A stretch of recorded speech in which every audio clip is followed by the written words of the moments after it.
Do you get nervous around like cameras and stuff? Sometimes. I did one video like this before, and it was a little bit more, I didn't really know what to do, but I think we're hoping we worked it a little bit. I always like that, like on that Ricky Bobby show. I just like, I don't know what to do with my hands. But sometimes that's how I feel when the camera's on. It's like, Just get a straight jacket. like someone needs to do something. I don't know. Yeah. I think just looking at your levels, maybe move that just a little bit closer to you, like roughly where your phone's at. Okay. So, Right there? yeah. Hey, that's good. That was good. So anyway, well, we've been talking about doing this for like 10 days now, and I've been really nervous about it. Yeah. Like every day of those 10 days. Not that I have any reason to be, but I just get nervous about things. So I don't know. So you're like in the middle of harvest. Yep. It's been a little bit of a busy time. It's like, yep, getting kind of crazy. I know it. It's there's always something on the farm, right? So you're in spud harvest. What do you got going on? Like specifically, someone texted you or called you as we were like getting all this set up. It sounds like you gotta tear something apart. Yeah. Right now is a pretty crazy time because, yeah, harvest is in full swing. And it's not just, the harvesters that are going. Like, we got a guy out, and he's defoliating potato vines. And so, yeah, bearings, a lot of moving parts, have to watch over, and so, yeah, I gotta go get him parts later, but he's in the process of start taking them apart, but it's gonna take him a while, so, yeah. Just digging into it, getting into the guts of it. What did he say was the problem? Did he lose a bearing? Yep, lost the center bearing. And so they got to pull rollers off and stuff, and he's got enough help over there, but yeah, I wanted to know if I could go get him some parts. Yeah, he's gonna be tearing that apart for a minute there. Those center bearings are usually pretty fun to get to. Oh yeah. And cool.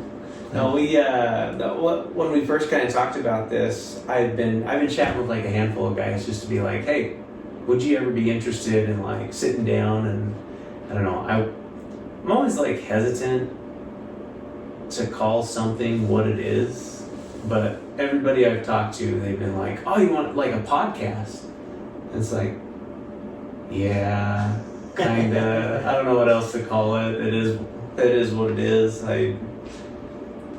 I don't know why. It's just like, no, it's not a podcast. It's a situation where we sit down and talk into microphones and talk about things. Yeah.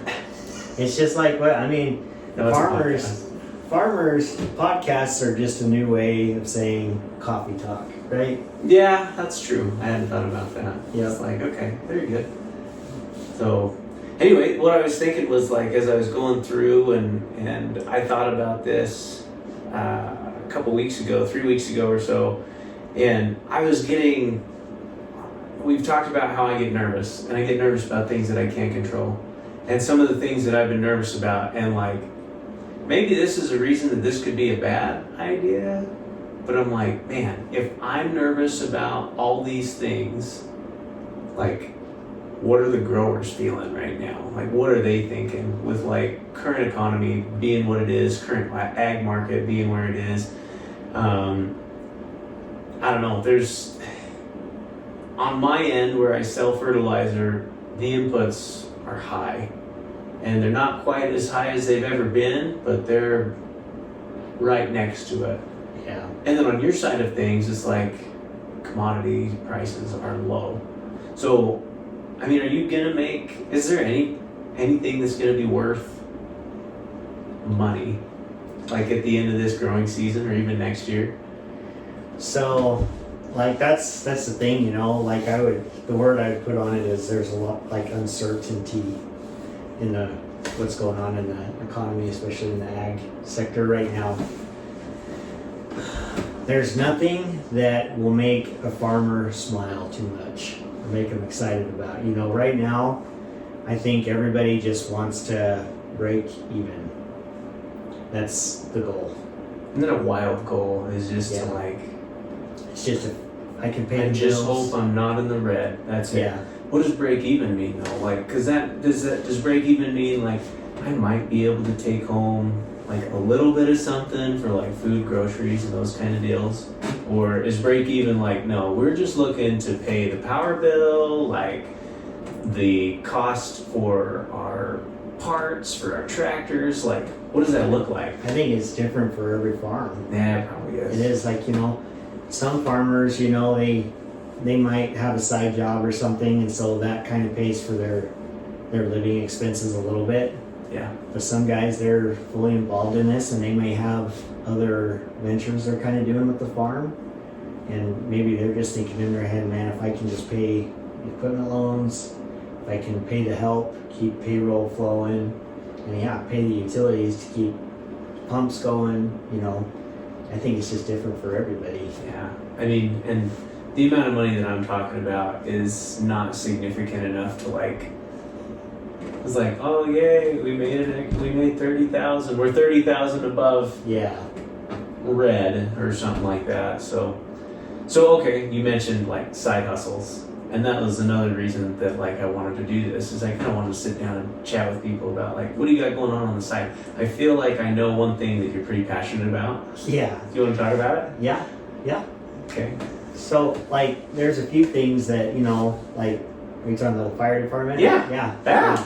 So, I just want to, one of the side things that I have is I volunteer fire department. I'm going on 8 years, and it's been an interesting experience there for me because, when I first started into the fire department, there was a lot of guys there, and I just thought, I'm just going to do the fire thing because, there was an EMT side of it too, but I just wanted to do the fire thing and got on there, and like a year and a half into it, I was taking an EMT class just because they really wanted more EMTs, and got that done, and so now we do both fire and medic side of stuff. But it's been kind of interesting because it's been a change. It seemed like COVID, everybody talks about COVID like it was this, it's a life-defining thing that happened in our lives, right? And so it's like all these firemen were on before COVID, and then COVID happened, and some things happened on the fire department that with the chief there being there too, and it kind of switched, and we went from having all these old guys to having a lot of young guys, and so it's been a different like learning curve. So did a bunch of guys, like West End guys, did they kind of retire out? It was like, Yep. you know what? It seems like a good time to pump the brakes, and I think I'm good. I'm done. So we had some retire, and then we got some coming in, and then, so everybody like kind of looks at us and they say, wow, you got a lot of young guys on there, but, and like, so what happened was I went from being this bottom of the ladder, which guys usually stayed at. I remember being new firemen, and they're saying, well, you'll never be here for a few more years, but no, it went like this. And so I became assistant chief. Been assistant chief for about 4 years, so I was only 4 years into it when, and so kind of, but I love it.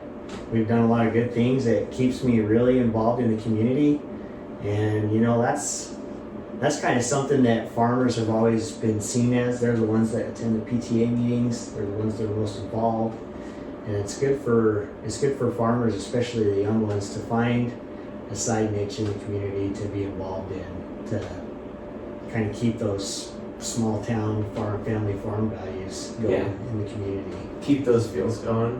Yeah. One thing I was talking to, like, we both know Darren Terry. I was talking to him the other day, just yesterday, and we were talking about just different things in our lives. He was mentioning, he's like, one of the baby wasn't sleeping, and one of the kids wet the bed.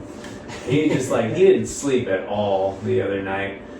And I was like, good for you, man, being a dad. And somehow we kind of like got on this topic of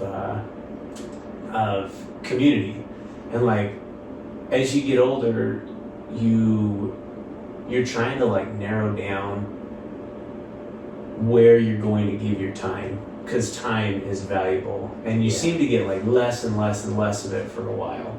Yeah. And I told him, I said, one of the things that like I have to think about when in regards to like the things that I do is, is it just going to serve me, or is it also going to serve my family? Is it going to serve my son? Is it going to serve my community? And if it serves any of those, it's probably something I ought to make time for. So I love that. On the it's kind of funny though. So like I'm a firefighter too, right? Yep. And I like being a firefighter more than I like being an EMT until those days where crap really hits the fan. Yeah. And then it's like, oh boy, now it's exciting to be an EMT, morale's boosted, and I don't know, it's kind of funny. Do you ever experience that, or it's just like, are you just, dude, I'm all in. Wherever they need me, that's where I'm at. Yeah, I've always kind of been, I've loved doing the EMT side of things, but it kind of depends on what you're doing. But like the takeaway from it is on both sides, fire or EMT, or even our folks that serve in blue. Mm-hmm. Like at the end of the day, we're helping some people that they need that help on their worst day sometimes. Yeah, for sure. And so it's a good feeling to be a part of the community in that way, and to be able to help someone like on those really, really bad days where they really couldn't help themselves. Yeah. I'm not going to go into like too much depth, but when it comes to like some certain calls, like where I'm at, it's very rural. People are independent. Like this 90-year-old guy could be having a heart attack and he's going to drive himself into the hospital. Yeah. And then sometimes you get like closer into town, there's people who are like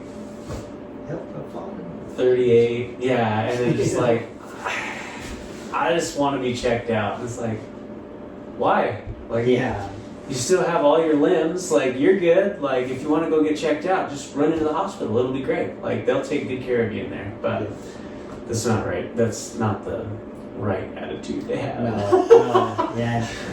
Go in and help everybody any way you can. Any way that you can. Yeah. That's why you're assistant chief and I'm just a firefighter. That's oh shoot. So something else you kind of do on the side is you've kind of gotten into custom farming, right? Yep. Do you want to talk about that, or would you rather not? No, like I mean, kind of the custom farming deal, it came down to it like one of the most beneficial things for me coming into farming and stuff is just being able to network with people, and that's kind of a way that I kind of got into it. Was I was talking to people, and somebody would see a need for something, or they have a need, they ask for help, and so one of the things that I do is we do the farming for a dairy. The dairyman wants to focus on his cows and his dairy operation. He has a pretty huge dairy. It's big. I think it's big, and he's got a lot on his plate. And so, we go in there and we manage the crop for him so he can have feed for his cattle. One of the other things that it's kind of been really nice is because, equipment costs, they're through the roof, right? Right. I mean, every year it seems like John Deere's bringing out a tractor that's more and more money, and to be able to have somebody else's acres, they need it, I need it, we can spread the cost of that tractor over those acres. Right. It helps pay the bills. Yeah. And so, that's something that's nice, like you don't have to, I don't have the latest and greatest of any equipment, but I have something that's, nice and it's pretty close, and it does a good job in the field. Yeah, it'll get the work done. Yeah. And not just done, but done well. Yeah. Yeah. Yeah.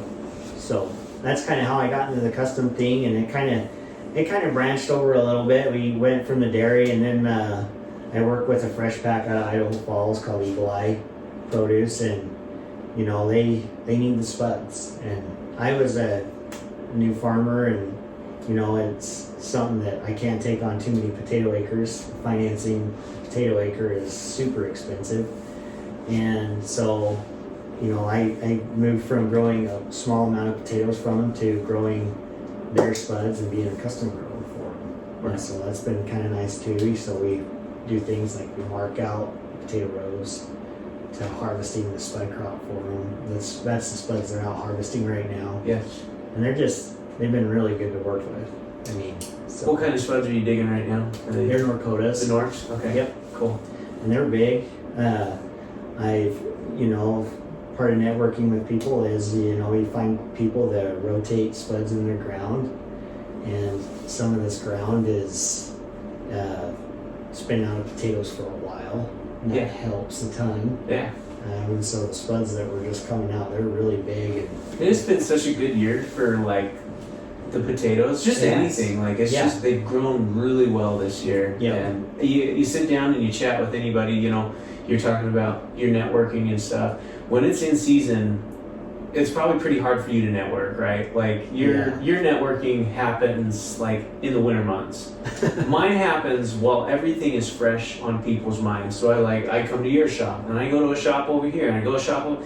Everybody has just been like, man, I can't believe the Norcotas this year. Like they're looking good, and it's been a solid. Like guys are killing them earlier than they were anticipated because they're just getting big. They're getting big. Yeah. It's to the point where it's like, okay, this might be a little bit too big now. We got to cut this off. Like, that's awesome.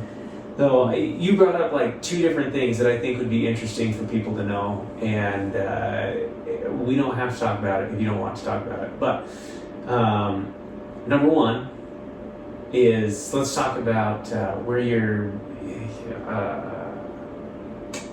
the custom deal. Mm-hmm. So are you interested in like growing that more? Do you want to would you want to pick up more custom acres, or it's just like, dude, between my farm and this sizable dairy that I help with, picking up any extra would spread us pretty thin? So, it is it's something that it's always, like, we're always thinking about it. Yeah. And I have the fire chief at West End, he also farms. He does the fire chief thing part-time, and so he's already busy with that. And then he farms, and we since picking up the fire department deal, we got into this thing where we were like, okay, well, we're going to trade, help each other, and then that led to this piece of equipment's for sale. Do you want to go in on it, and we'll buy it together? And now that we own some equipment together, we're like, well, should we try and do more, or what do we do? But it's a lot, but if you have like a good team, it may be like hard, but when you have a good team on the farm, it's almost like anything is possible if you guys just communicate and work together. And my friend's name is Jesse Bieber, and then I have I call him my right hand man, Ethan Maservi. We work together, and then sometimes, like this year has been extremely busy for us because we took on a little bit more custom because Ethan, Jesse and I, we have our farming stuff going, and Ethan kind of wanted to get into it, so he went out and bought him a sprayer. And so he kind of got into spreading fertilizer and stuff, and, I've helped him do that. And so there's some nights where it's like, we're out there at 2:30, and it's like, man, holy mackerel, And now we're, but I always find between the three of us, we're always talking about something like, well, could we do something a little different here? To help pay bills and stuff. Or looking for like an improvement, trying to come up with a new angle, right? Yeah. Or just a way to make it pencil better, right? Yes. Or, increase efficiency or something. Yeah. And everybody wants to look at the future and what's the vision, and are we going to be able to maybe buy a farm? And so if you're able to make a little extra cash to save, if it's possible, not on a year like this, but just stuff like that. Yeah. Well, you've got a sweet team. As you were talking about, it's like, Ethan probably deserves some honorable mention here. Yeah. We'll have to do this again because I want to sit down and I want him to be a part of it too. I don't know. I don't think about KAH farms without Ethan. Yeah. And Jesse being closely associated. So. Yeah, they're very much a part of everything. We're combining together, they're running the combines, I'm running parts. That's usually what we kind of found is I'm it's like, I don't know, I call myself a water boy, I guess. I don't know. It's like they're running the equipment and it's like, hey, this truck broke down, or go do this. And so, you know, it's been a nice workout that we have. Yeah. That, you know, because downtime, if we ever have downtime, it's efficient if somebody's out getting the parts and helping somebody take stuff apart, and we're kind of learning and building on it. And yeah. Well, I mean, as we talked about, like at the beginning, like you've got a lot of moving parts right now, like no pun intended, but there's a lot of parts that you're like running through. So this guy's going over here and he might break down, and then they might break down over there, and then this truck's broke. This morning, we were going to do this morning, like bright and early, and you had to text me and you're like, dude, I can't, like, I got a semi broken down. Like, just like, so there's always something to be like chasing during the growing season. That's cool. So the other thing just for people who aren't aware, they have no idea. They're out of the loop. They've been out of the loop for a while. But how much does it cost? You mentioned financing a spud acre to grow it. You know, how much does it cost per acre to grow a spud crop? You know, you're talking like seed, fertilizer, all your inputs there's a lot of different inputs for potatoes. But right now, all of those inputs are high, and it fluctuates from year to year, right? But it was a lot cheaper 3 years ago to grow a spud acre than it is this year. Yeah, it's crazy expensive, and the thing with the potato acres is, it's not like everybody's used to the business model where the business goes out, they do a service or something for somebody, and then they send an invoice, and 30 days later they have that cash in their bank account and it's replenished, right? Mm-hmm. Potato crop, besides being the most expensive crop in Idaho to finance, you're 2 years, some guys are 2 years out or more on getting the return on investment. And what I mean by that is like right now, we're harvesting potatoes. It's September 15th, whatever. Right now, we're preparing for next year's spud crop. We've got a tractor in the field that's ripping the ground, that's working the ground. And then here in about a month, we'll have a tractor that's marking that ground out and it's putting down fertilizer. Mm-hmm. And so that's just going to sit in the ground all winter until you're ready to put the seed in the ground. So there's all these variables, but there's all this upfront cost that you're not even getting paid on the spuds you're digging right now. Yeah. As you prepare for the next year. Yep.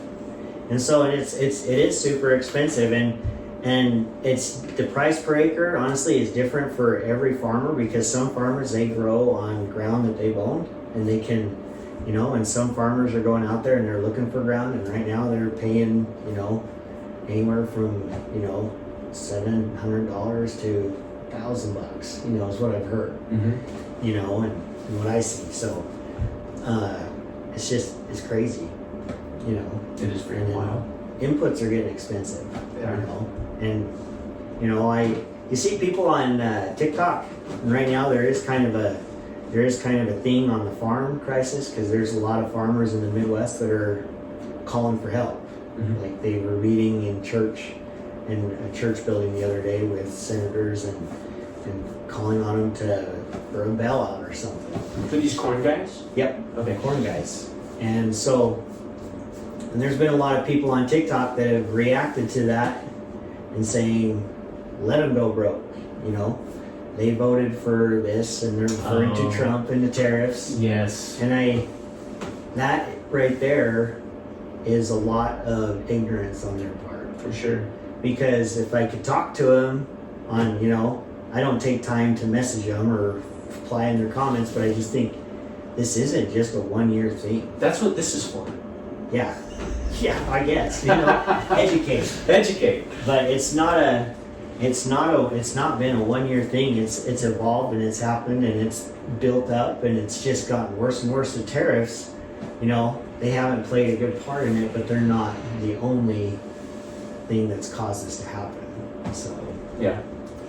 It's just like, it's been this storm that's been coming like little by little over time, and it just all kind of hit at once. So another big crop that we've got here is like sugar beets, right? Yeah. So people grow potatoes for like those years that's like, hey man, it really paid out. Like this was a good year for potatoes, you know, and it cycles like all things do. But people have been able to kind of like make all their payments and you know, have a comfortable living through the sugar beet deal. And from the outside looking in, it doesn't look like the sugar beet deal is going to be a great deal. Mm-hmm. I mean, not this year. Is it definitely not next year? And then we'll see what it looks like in 2027? I think there's a lot of variables in that. Like, I can't say. I've heard guys say that this is, I mean, it seems like they're kind of like wanting to, you know, get away from the beet deal a while. They're renting out beet shares, trying to grow something else that might be more profitable. Mm-hmm. There's a lot of variables in it. What's this market going to do? How's the factory going to run this next season? Right. Is there going to be any problems? They're going to be. This last year was pretty rough. Yeah, it was pretty rough. You know, there was some expensive maintenance and expensive mistakes that happened. But I think it's just all kind of like up in the air. Who knows? I want to be I'm going to be the optimistic person. I'm going to be the optimistic farmer and say that it's going to be better next year. I hope so. Like, I think people are realizing that are, you know, in management leadership at the factory, they're realizing some problems. They're making improvements, and with this big beautiful bill, there were some things that happened there that are going to make some changes with the sugar markets. mm-hmm. So I'm going to say it would be better than what it is this year. Let's see what comes of it, right? Yeah, that's just Aaron Harper talking. So, like, which crops right now are doing like the best? I think the crop that will pay, you know, the most. A lot of guys are pretty excited about their silage corn. You know, Okay. they, you know, but barley, wheat, not a lot of people are excited about those. Yeah. You know, we talked about beets, the potato dill. It seems like potatoes are up in the air. What's going to happen? And, you know, you really never know until everybody closes the cellar doors and see. But I don't think the potatoes will be a huge disaster like they were before. But you know, It's not going to be. a home run. Yeah, it's not going to be a home run here. Yeah. It's just like, hey, look, man, let's just get on base Yeah, and see where it goes from there. yeah. Cool. You know, so Very cool.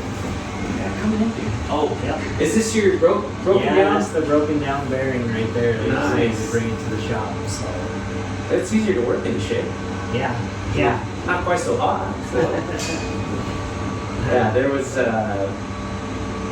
I don't know. You sit here and again just looking in, and guys aren't super open about all these things, but it's like, man, what crop is like a good crop this year? And I don't know.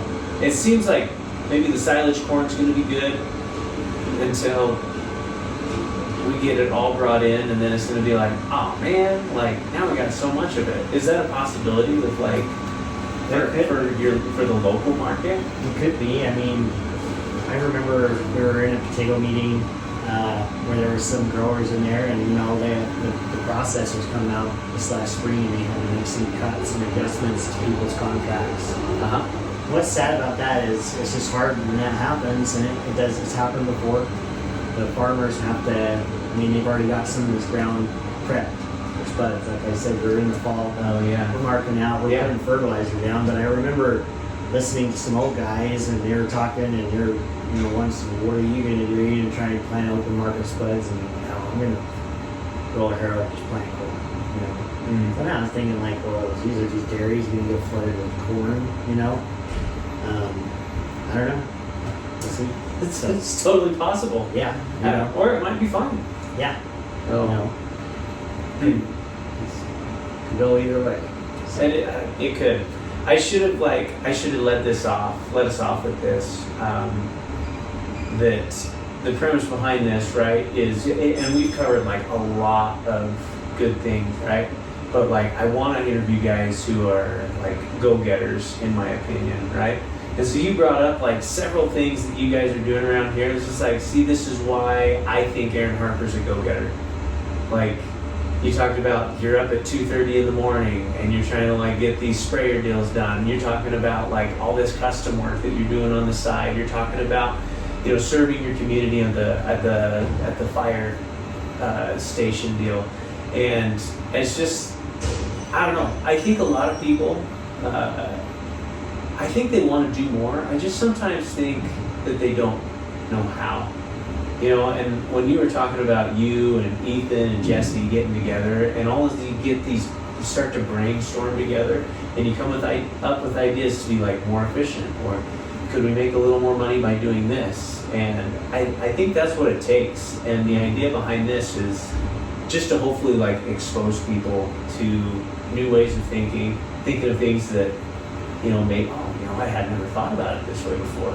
Yeah. Is there anything that you want to cover? Because I think we're pretty well through what we were going to do. But if there was anything that you wanted to say, like last words, like, dude, I wanted to talk about this before we go. Yeah. Like, it's hard, you know, but we live in a different world nowadays. You know, like I think about my grandpa started farming, you know, in 1953 when he was just married. And his dad farmed before that, but that's when he became actively engaged in farming his own farm.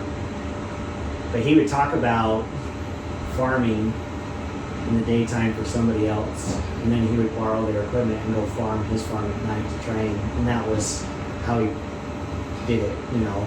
And I had to go do his work, and then my work that I did for him, that was my pay for to be able to use his equipment. Yes. And he talked about going and working up at Amalgamated in the wintertime, you know, lifting these heavy bags of sugar.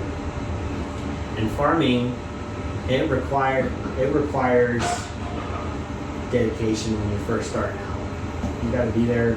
You got to have your head in the game, because, you know, you're looking at all these different things that are being thrown at us nowadays. I mean, you know, it's one thing after another. Like, we got through COVID, and now we're going through this, and you know, hopefully there's some stuff that, you know, after this is all done, farming has a few years that are smooth sailing. Yes. Nobody knows. That's what they hope for. But yeah. But we're dealing with more today with the markets, with the way that people want their food produced, than Grandpa ever did. So you almost have to take in your mind and mentality, you have to work like Grandpa did, but you have to apply it differently in the farm. You know, my dad, how he farmed when he started farming, you know, it's totally different from what I did. yeah. You know, but he worked hard, just as hard as I did, if not harder, and he got stuff done. But there's a lot more bookkeeping side that we have to keep track of, notes, scheduling meetings, talking to people, you know, and yeah. One thing, like, it kind of strikes me is, I feel like you look back, like, when your dad was going, when your grandpa was going, like, physically, it was hard. Like, it was physically hard. It was. And it's still, like, there's aspects of it that are, like, physically demanding, but we've got a lot of tools that help us with that physical side of it. Yeah. So for me, it's more like, it's transitioned somewhere in between being, like, extraordinarily emotional, and it is like a mental exercise as to like trying to piece things together. Yeah. It just, not just anybody could just show up and start doing it, because it's like, hold on.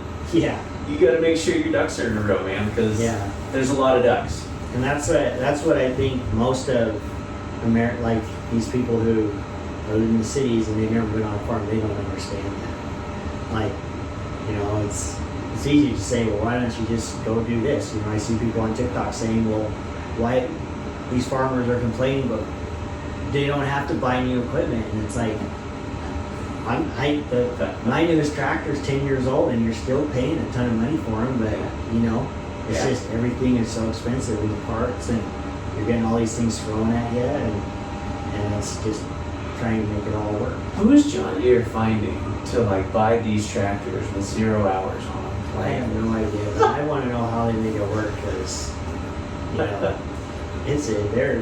Have you seen the cost of a new tractor? Like, Isn't it like $500,000?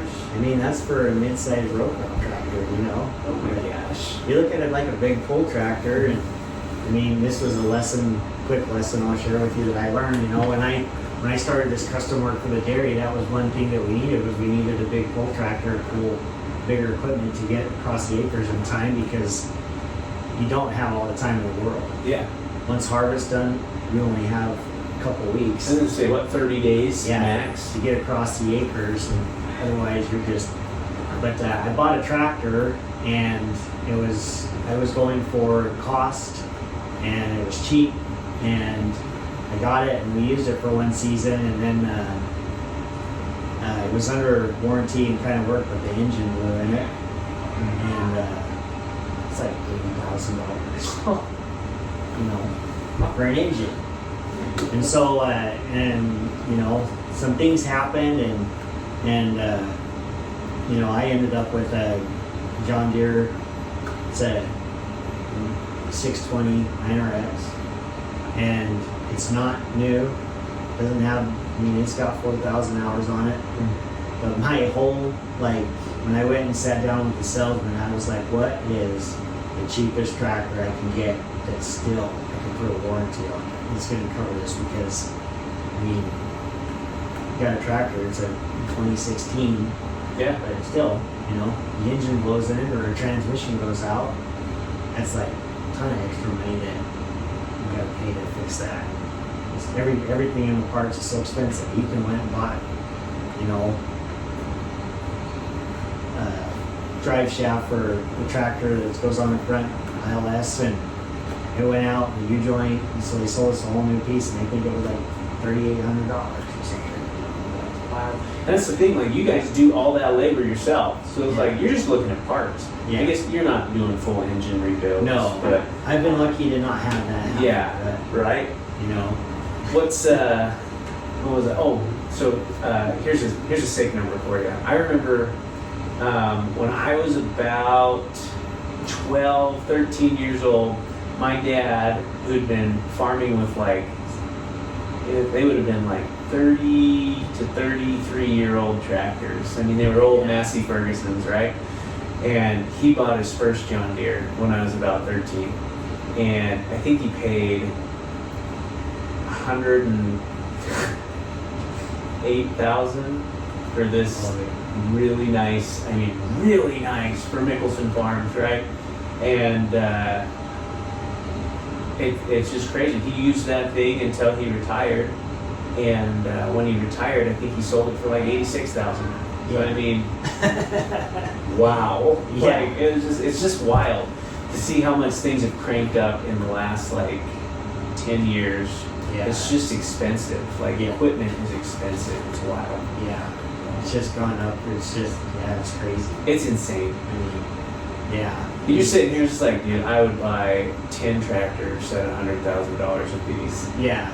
Well, you know, it's, yeah, our grandpa always talked about, you know, when he got a really big potato check one year, and, you know, he went in and bought a couple of 40 series tractors and paid cash for them, you know, because it was totally possible back then. They were probably like 50 or 60 grand, whatever, I don't know, but yeah, now you gotta Yeah. lease or finance or something. You gotta figure something out. There's a guy, okay, I got one more tractor story. There's a guy who lived out north and still lives out north. Sold, he bought like a 4300 series John Deere, like back in the 70s.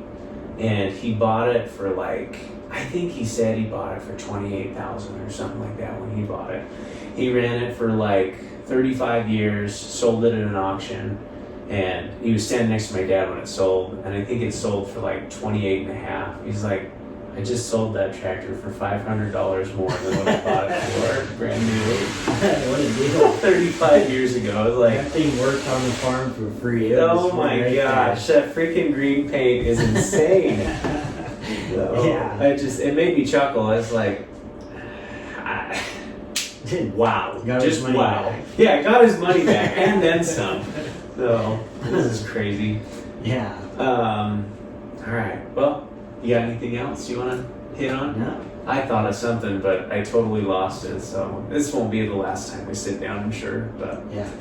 anyway, well, I appreciate you sitting down with me. I know Yeah. that it's the busy time for you, and so the fact that you just like willing to sit down for an hour today and like just chat about some things, even though you got equipment being torn apart in your shop right now, and you got equipment running and digging potatoes right now. But I appreciate your time. I'm with Aaron. This is Aaron Harper, KH Farms out of Paul, Idaho, and man, I just appreciate your time, man. Yeah, you're welcome. Okay. Thanks. All right. Well,